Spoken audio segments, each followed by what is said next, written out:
Hi, I'm Pat Keegan and welcome back to the DIY Home Build channel.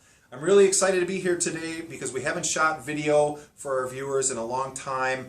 It's just been extremely busy for us, and I'm really excited to be back in the shop to shoot some of these videos. We're going to be doing a built-in fireplace surround for one of our clients, and I'm very excited to be able to take the DIY community, yourselves included, through the process from design all the way through installation. So this is going to be truly one that you're going to get to see from beginning to end, and I'm really excited about that. And hopefully, if you watch the kitchen cabinet series, we showed you kind of all the fundamental principles that a do-it-yourselfer can do with a modest tool investment that they can use to build their own cabinets. And I've been very grateful for the posts that you've made on the channel and the Facebook page that we have, and have been starting to see some of the pictures come in after watching our videos and making the attempt. And I'm telling you that the cabinets that you guys are turning out look really great.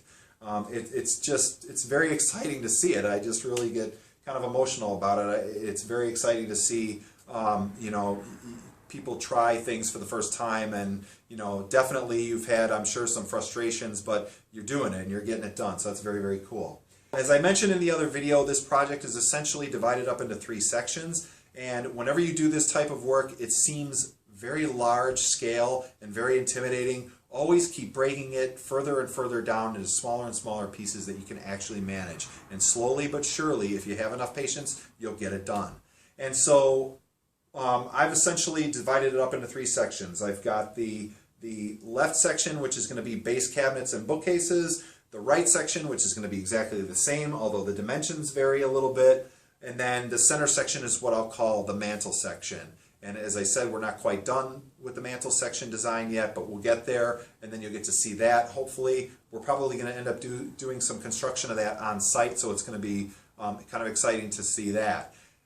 So let's start with the left section. I'm going to even take that a step further, and I'll divide it into 3 more sections. I'm going to do the bookcases, the countertop, and the base cabinet. And this video is essentially going to be the construction of that base cabinet. So if I take the base cabinet and break it down further, I've got the bottom shelf, the top stretchers, the sides, and then I've got the face frames. And that's what we're going to start it with, is the face frames. Now some quick things about face frame. If you do not have a thickness planer in your shop, like we do, we have one, it's fine, but not everybody can afford to buy a thickness planer. So what you'll want to pay attention to with your face frames is to make sure that the thickness of the face frame is as close together or as close to identical as possible for all your pieces of your face frame. This will help construction. When you go to clamp 2 pieces of face frame together that you're going to join with some pocket holes, if you don't have the same thickness, they really are hard to kind of align right, and you end up either having the thickness difference on the back side, where you have to watch where it attaches to the case, or you have it on the front side, in which case you're going to have to sand it down, and that can kind of be frustrating and a lot of work. So it definitely helps that you get face frames near to the same size if at all possible, or use a thickness planer to get it down to the 3/4 of an inch or just under 3/4 of an inch. As long as they're all the same thickness or very close to the thickness, you won't have as many problems. And I've measured these, and these are all just a hair over 3/4 of an inch, but they're all that same measurement. So again, it's about relativity, a lot of it in woodworking. You didn't know that you'd be using Einstein's theories here in classical woodworking, but they definitely apply. It's all about being relative. As long as they're all a little over 3/4, then it doesn't matter. It's going to be fine. So the first thing I'm going to do is cut the pieces. So just very quickly, the cabinet overall is 32 inches high. That means that I'm going to have a 3/4 inch counter is what I'm going to use. So the actual carcass of the cabinet and the 2 styles, the left and the right style, are going to be 31 1/4, which is 32 minus the 3/4 counter. So I got those 2 pieces.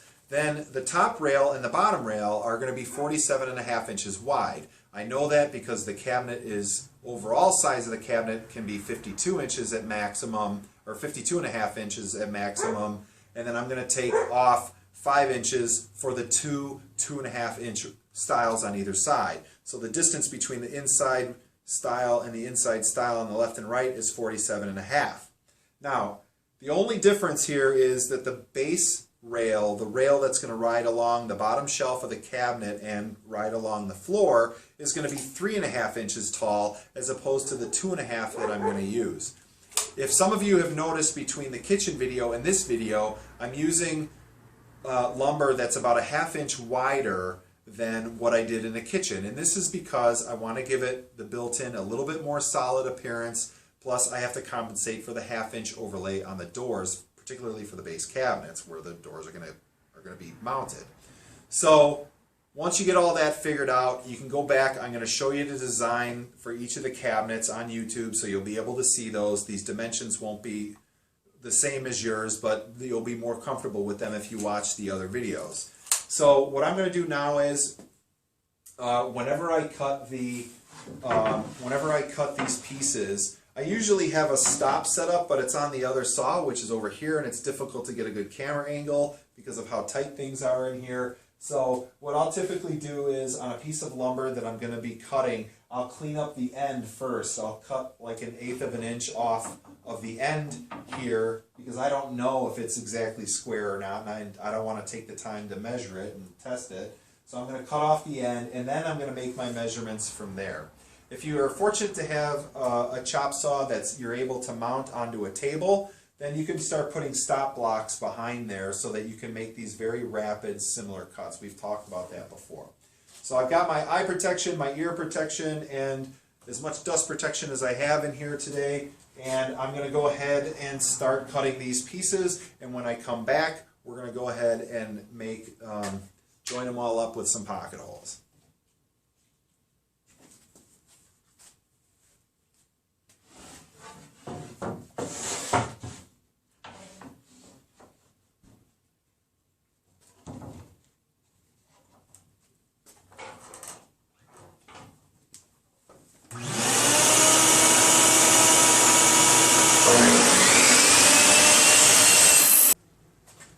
Okay, I've got all the pieces cut now, and I've exchanged out the saw for my pocket hole drilling jig, which is basically just a small box that I have that I can keep, some of the screws and the clamps that I have. And I'm going to start drilling some of the pocket holes for these face frames. And typically what I like to do is, if it's for the two outside stiles, obviously I'm going to be drilling from the top rail and the bottom rail into the stile. So I want to make the pocket holes in the back sides of the upper rail and the lower rail. Then when it comes to doing the middle stile, I will use the same technique and basically go from the middle stile into the upper and lower rail. I always want to be drilling these things such that the screw goes out of the end grain into the side grain of the next piece, not the other way around. You never want to drill an anchor point into an end grain. It's very hard to keep still. It's not a very sturdy joint. So I'm going to start with this, and I've got the special step drill bit chucked into the drill, and then I've got the jig set up the way I want it. And again, for these pieces, you just need 2 pocket holes here on each piece just to keep the piece from wandering, and that should be good enough. Between the pocket holes, the pocket screws rather, and the glue, you're going to be fine. So I'm going to drill all these pocket holes, and then we'll actually do the assembly. A key thing to note here is you just want to choose the side that looks the worst, and that is going to be your back side. Even though these are going to be painted, I don't want to have to risk, filling or something like that. Alright, I'm basically ready to assemble the pieces. I've got some pocket hole screws here, I've got the square drive bit, chucked into the drill, and I've got my glue standing by, so I'm pretty much ready. Except for the fact that I've got to make one small cut still in one of the face frame members. And the reason that I'm going to do this is to prepare myself for later when I'm going to be scribing these pieces to the wall. So when the cabinet, in order to make a cabinet really look kind of like a built-in piece of furniture, it should fit to the wall like a glove, like it was built right into the wall. And the way we do that is by a technique called scribing.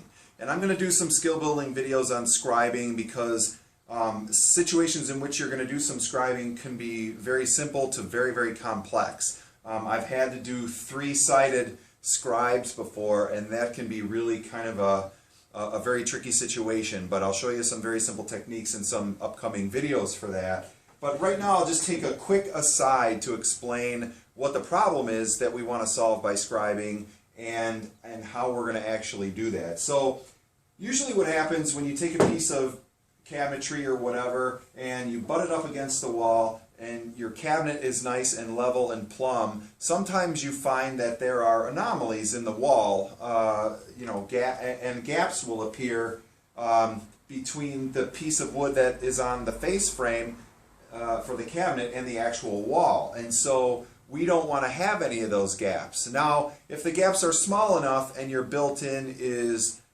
painted or going to be painted like this one is, then you can probably get away with running a very thin bead of caulk. You know, if the gap is very minor, you can run a thin bead of caulk in here and then, you know, paint to your heart's content and no one will be the wiser. But sometimes the gaps are pretty sizable, or you're doing a built-in that is, you know, stained, like a dark stain, and you don't want that gap to be there. One of the techniques that you can employ is to actually put a filler strip of lumber in here. Some people will put a very small quarter round to cover that gap up. I don't think that's, for me, very, I don't want to say professional because that doesn't really matter, but it's not really as elegant a solution, I'll say, as maybe to do some scribing. And in some cases it's done and it looks perfectly fine. I'm not knocking it as a way to do it. I'm just saying that this is a little bit finer, more elegant technique so that you don't need something like a clumsy gap filler. I guess I would say it that way. Sometimes you can't avoid it. Other times, if you can, you try. So the best way to do that, at least that I know of right now, is you can either make a template and use a router, but we're going to do it much more simply than that, or you can employ this method, which essentially just means what I'm going to do is I'm going to back bevel this piece. So I'm going to take this style over to the table saw, and where the style is going to touch the wall, I'm going to cut it on a 30-degree angle. You can do more, you can do a little less, it's fine, depending. You want a greater angle, you want more of this lumber chopped away if the wider your gap is. Then, when I go install the cabinet, I've cut away like all of this material here. I'll just say that this is my angle here. Let's say I cut all that material away.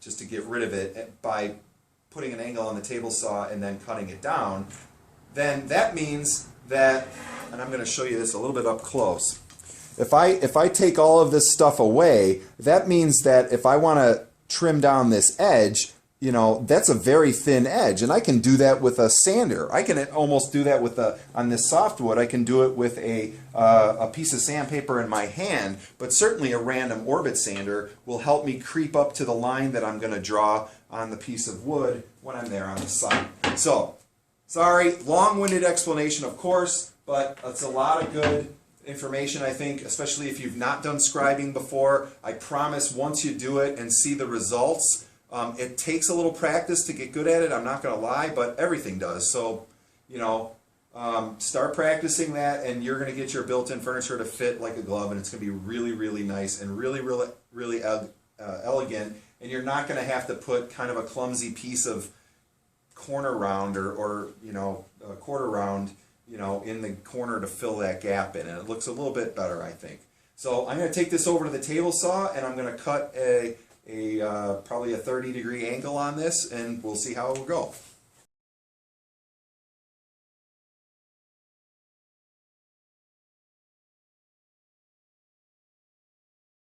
I'm ready to assemble my face frame, and I've got everything set up to do that.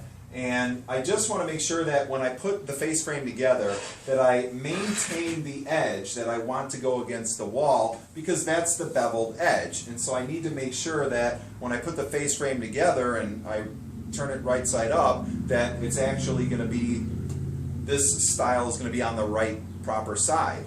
So, and in this case it's going to be on the left side, the proper side. And so I'm just going to set this down like this, and I'm going to work from the top out. And I'm going to put a little bit of glue kind of on the joint here. We can be a little messy because we're going to be painting these and you're going to sand everything off, and so I'm not worried about the glue getting, you know, on part of the wood, so that's fine. Locked everything down tight, making sure that the tops are absolutely flush. I've got everything set that I need, and now I'm just going to go ahead and attach the stiles to the top rail, and then I'll install the bottom rail, and then we'll install the one stile that's in between.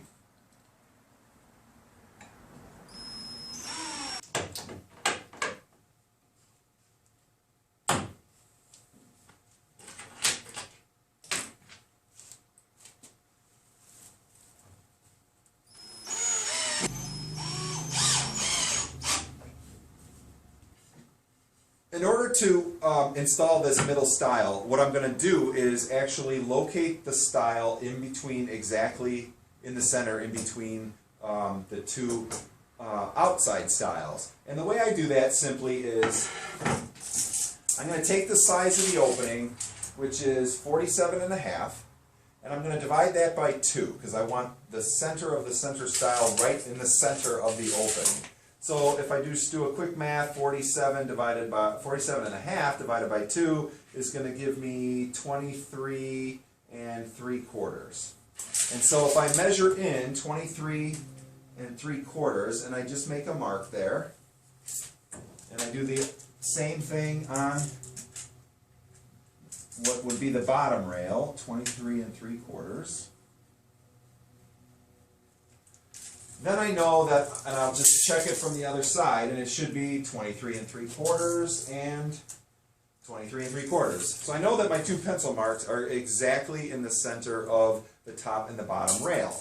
Now what I'm going to do is, I know that this piece of wood is 2.5 inches wide, so I'm going to make a mark at, guess where, half of that, which is 1 1/4.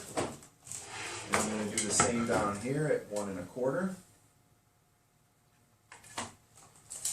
And then I know that when this mark here lines up with the mark on the rail, on the bottom rail, and the same thing, this mark here on the top rail, I'll know that I am exactly in the center of the opening. And I can check that because then if I just kind of line it up now, just to keep a sanity check, I know that that opening is 22.5 and that opening is 22.5, so we're good. So I'm just going to put a little bit of glue on the edges of this face frame, squeeze it between the top and bottom rail, and I'll be good to go.